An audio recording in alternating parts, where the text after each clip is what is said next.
ifike wakati hata sisi ambao hatuzungumzi, wenye ushawishi mkubwa, tuzungumze kwa maslahi mapana ya wale ambao hawana sauti. Kilichotokea jana, mchezo wa Simba na Yanga, nimefuatilia kwa ukaribu mkubwa sana, kutokea kwenye bodi ya ligi mpaka kwenye hizi timu mbili Simba na Yanga. Ni vitu ambavyo ni vya ajabu. Kuahirishwa kwa mchezo wa Simba, kwa sababu sio Simba na Yanga, kuahirishwa kwa mchezo wa Simba kwa sababu Yanga walikuwa na msimamo wao kwamba lazima wacheze mechi, wakaleta timu uwanjani. Hivyo mpaka saa moja Yanga walikuwepo tayari na mchezo. Lakini Simba walishikilia msimamo wao wa mwanzo kwamba hawako tayari kuleta timu uwanjani. Ukija kwenye bodi ya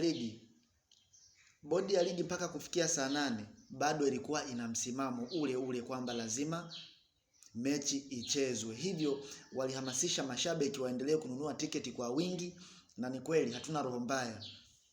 Kufikia saa 8 uwanja ulijaa wa Benjamin Mkapa. Hii yote ni kutokana na kauli ya bodi ya ligi kwamba mechi ipo. Lakini Simba waliendelea kushikilia msimamo wao kwamba mechi haitakuwepo, hawataleta timu uwanjani kwa sababu Yanga hawezi akacheza mwenyewe. Ilivyofika saa 8 mchana, bodi ya ligi ikaja na barua yenye vipengele ambavyo vilikuwa ni vya kihuni kupingana na maamuzi ya mwanzo. Yaani bodi ya ligi ilipingana na maamuzi ya mwanzo iliyokuja nayo kwamba mechi ipo, ikaja na barua saa 8 kwamba mechi imeahirishwa kwa sababu za kihuni.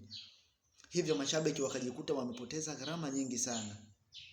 Hadhi ya dabi ya Simba na Yanga inakuwa kubwa kwa sababu ya pressure ya mashabiki. Lakini wanaendelea kututoa akili kama mashabiki hatuna akili. Kwa hiyo ifike wakati mashabiki tuweke msimamo kwamba ikitokea mechi yeyote ya Simba na Yanga imepangwa tena, mashabiki tusiingie uwanjani. Alafu tuone kama hiyo dabi itakuwa na hadhi kama haina mashabiki. Kwa sababu ni vitu vya ajabu, ni vitu vya kijinga. Ifike wakati tuheshimiane. Kwa sababu mmeamua Simba na Yanga kwamba mnaweza tu mkabishana mpaka na bodi ya ligi, na bodi ya ligi ikaheshimu maamuzi yenu, na sisi hatuko tayari kuingia uwanjani. Siku mkitangaza mechi yenu, mtacheza ninyi, mtajiangalia nini?